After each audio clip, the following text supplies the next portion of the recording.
We've had a look at these high risk areas, but now we need to be a little bit more invasive in at least two of them. And I'm thinking about the dishwasher and the sink. So let's have a look. We can't just open the dishwasher up and we can't just look in the plug holes for the sink. What we've got to do is get down and have a look at what's going on. Oftentimes there'll be a gap between the top and the side, and we can see if there's something going on inside there.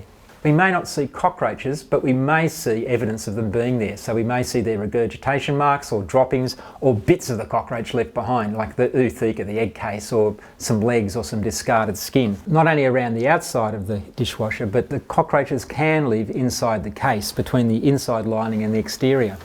And to get in there, there's two places where they can go. Here, just where the hinge mechanism or the lock mechanism is in here, and they'll run up in beside here. And the other one is down here, where the hinge mechanisms are. So either side of the dishwasher here. They can live inside the casing. And so you need to actually investigate in those areas as well. See if there's evidence of the cockroaches living inside the casing and around the seals. They won't live inside the dishwasher at all because you're going to turn it on, they get flushed down the drain. The other thing is with the dishwasher, you can't treat inside the dishwasher. One, you'll contaminate the material inside there, but even more so, you're going to put pesticide down the drain. We talked about the top of the sink and being a problem, but let's look at where the problem really sits with a sink. And to do that, we've got to open the cupboards and get inside. Here's the top of it, but under here, there's big gaps and spaces, and they're going to be nice and warm, out of the way, and from time to time wet. So you'll find this is where the cockroach is going to sit when we talk about a sink. And to do that, you've got to put your head inside. So here, we can see the gap between the top of the bench, or the bottom of the bench, and the top of the cupboard.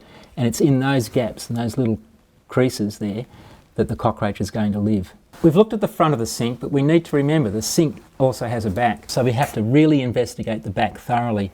And what we'll find is not only the cavity at the top, but also we'll find where the pipes come through the rear casing of the cupboard. And oftentimes there'll be little flanges around there which seal the pipework off quite nicely, and other times there'll be gaping holes or just holes that are left open. And so the cockroaches have very easy access into the under area of the sink. So the sink itself is highly conducive, and now we have really easy access into that conducive area and a big cavity behind in which they can actually live and harbour without you even seeing them there.